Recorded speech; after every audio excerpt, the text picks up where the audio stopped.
Tracy, who I love to follow, just covered something that I think every parent, every believer, everyone who's passionate about children needs to stop and listen. This woman's 12-year-old daughter was secretly gender transitioned by teachers at her school, and the mom had no idea. This is incredibly disturbing. Watch this. The first parent to file a lawsuit in the state of Colorado for a secret gender transition of my child. In May of 2021, we send our daughter off to 6th grade. She's just turned 12.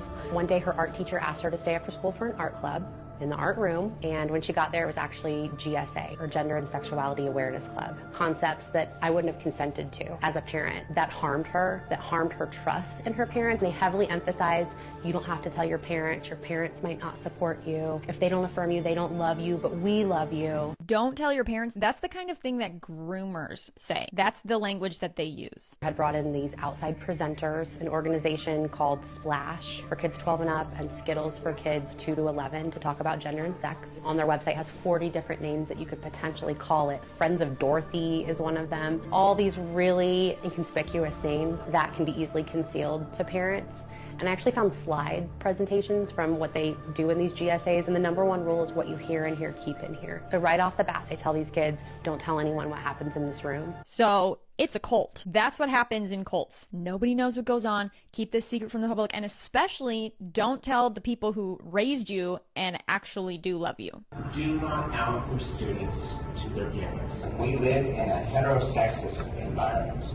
This one was designed by transgender individuals, so that's why this one is really, if you're going to use one when you have conversations, this is the one you should be using. I just want everybody to be aware how incredibly organized and well thought out this is. Like, this is an actual attempted takeover of children's minds. They are curating curriculum. They are putting together clubs. This is an active attack from the enemy against this generation. Yeah, no matter what anyone's trying to tell you, this is not a political issue. This is a spiritual one. And the church cannot afford to stay quiet, confused, or divided about where we stand. Because division, confusion, and silence, that is exactly where the enemy works and what he is hoping for. We have to stay alert and we have to stay discerning. You can love people deeply and still stand on God's truth. That is not hate. The trick of the enemy is to convince you that you are being hateful, because standing firm is the most generous kind of love, the love that Jesus did often in the Bible, and he calls us to do the same. If you're awake to what's happening, type awake in all caps, share this and follow, because everybody on this channel is going from a lukewarm to spirit-led leaders in the kingdom of God.